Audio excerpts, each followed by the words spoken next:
ને મિત્રો મજામાં? મિત્રો અગાઉની પરીક્ષામાં પૂછાયેલા પ્રશ્નો અને કંઈક નવું કે જે હવેની પરીક્ષામાં પણ પૂછી શકાય એવું આપણે સતત જોઈએ છીએ, ડેઈલી પ્રેક્ટિસ કરીએ છીએ અને એને આધારિત તમારા પેપર્સ ખૂબ સારા જઈ રહ્યા છે. મિત્રો જે લોકો એમ કહે છે કે સર અમારે ત્યાં વાર લાગે છે, ધેટ મીન્સ કે તમારી પ્રેક્ટિસ ઓછી છે. એનો અર્થ કે તમે સમય સાથે પણ હવે કામ શરૂ કરી દો. એટલે જ હું ક્યારેક ક્યારેક કહું છું કે વિડીયો સ્ટોપ કરો અને જેમ કે આ જ સમ છે, વિડીયો સ્ટોપ કરો અને કહો કે કયો જવાબ આવે છે ને કેટલી સેકન્ડમાં તમારે જવાબ આવ્યો. તો આ પ્રેક્ટિસ બહુ જરૂરી છે.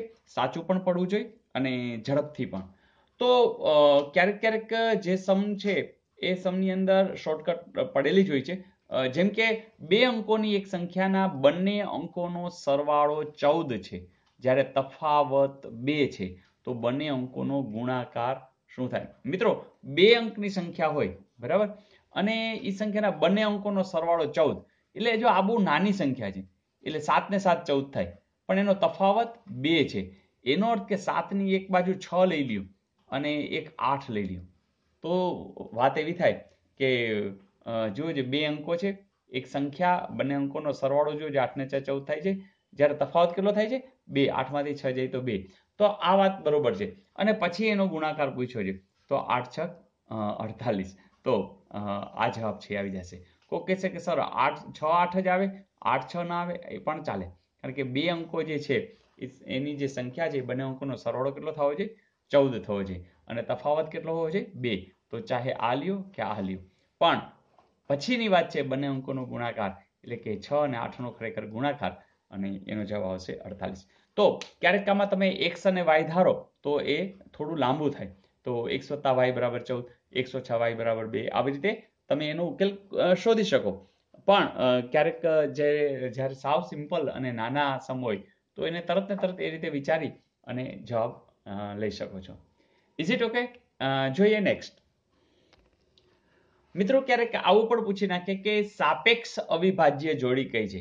મતલબ કે આ બંનેના અનુસંધાનમાં એનો ગુસ્સા 1 આવવો જોઈએ. મતલબ કે કોઈ એવી સંખ્યા ન મળે કે જેને 2 વડે નિશેષ ભાગી શકાય. જેમ કે એકડો છે એને ભાગી શકાય, તો 1 સિવાય કોઈ એવી સંખ્યા ન મળે, એટલે સાપેક્ષ અવિભાજ્ય જોડી. તો વિચારો જોઈએ. તો કોક કહેશે કે સર આ 65 અને 91 તો મળી શકે છે. સાચી જ વાત છે. 13, તો 13 50 65, 13 7, 102 ને 153 માં જુઓ જોઈએ, 2 ને 1 3, એટલે કે 3 વડે નિશેષ ભાગી શકાય છે. 3 5 ને 3 8 ને 1 9, એટલે કે આની 3 વડે નિશેષ ભાગી શકાશે, એટલે આ પણ ગયું, આ પણ ગયું. અહીંયા જઈ તો 17 ચોખ્ખું અને 17 50, હે ને? તો વાત એ છે આ પણ નહીં આવે. આ એક જોડી એવી છે કે જેમાં કોઈ એવું જે ગુસ્સા કહી શકાય એવું એક પણ મળતું નથી કે જેને બંનેને આપણે નિશેષ ભાગી શકીએ. તો મિત્રો આ સમજાઈ રહ્યું હશે તમને કે કહેવાની વાત એ છે કે સાપેક્ષ અવિભાજ્ય જોડી એટલે જેનો ગુસ્સા 1 હોય, મતલબ કે કોઈ એવી સંખ્યા ન મળે એક સિવાયની કે જેને વડે આપણે બંનેને નિશેષ ભાગી શકાય. તો આ એક નવી વાત છે જે હવે તમને આવડી ગઈ હશે. જોઈએ નેક્સ્ટ. મિત્રો આ સમની અંદર માત્ર પ્રથમ 10 પ્રાકૃતિક સંખ્યાઓ છે એના વર્ગનો સરવાળો. મિત્રો તમને યાદ છે ને કે આના માટે એક નાનકડું સૂત્ર છે. ધારો કે તમને યાદ નથી તો અત્યારે યાદ કરી લ્યો, n/6 n+1 2n+1. તો મિત્રો બસ આ સૂત્રની અંદર તમારે એકડાથી માંડી ક્યાં સુધી જવું છે કે 10 સુધી જવું છે.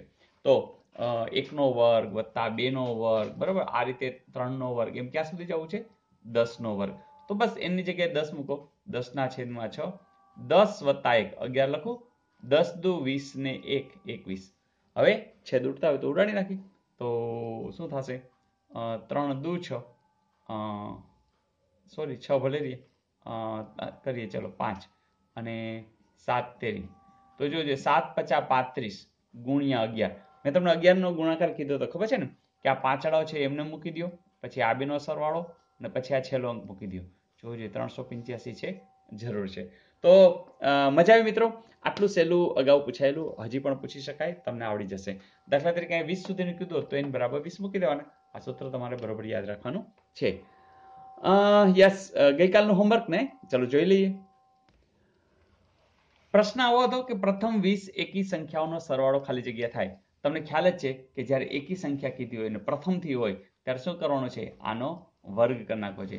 20 નો વર્ગ એટલે જવાબ આવશે 400 છે. જી હા. તો જ્યારે આવો સવાલ હોય કે પ્રથમ આટલી એકી સંખ્યાઓનો સરવાળો અહીંયા જે કોઈ હોય એનો વર્ગ કરો એ એનો જવાબ. Is it okay? આજનો HW પ્રશ્ન સાવ સિમ્પલ છે. તમારે નીચેનામાંથી કઈ સંખ્યા પૂર્ણ વર્ગ છે એ તમારે ફાઇન્ડ આઉટ કરવાનું છે. તમે કરી જ શકશો.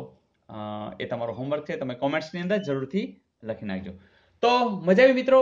That's good. તો ઘણા બધાની કોમેન્ટ્સ મળી છે કે સર પેપરમાં ખૂબ મજા આવી છે. તમે પણ પેપર દીધું હોય, તમને પણ મજા આવી તો જરૂરથી લખજો. લાઈક કરવું, શેર કરવું એ બધા મિત્રો કરી રહ્યા છે. તમે ધારો કે નવા હો તો તમને જે આનંદ આવે છે એ તમારા મિત્રોને પણ આનંદ અપાવો. તો મિત્રો કાલે વધુ તૈયારી સાથે મિલતે હૈ બ્રેક કે બાદ. હા, હોમવર્ક ભૂલાય નહીં.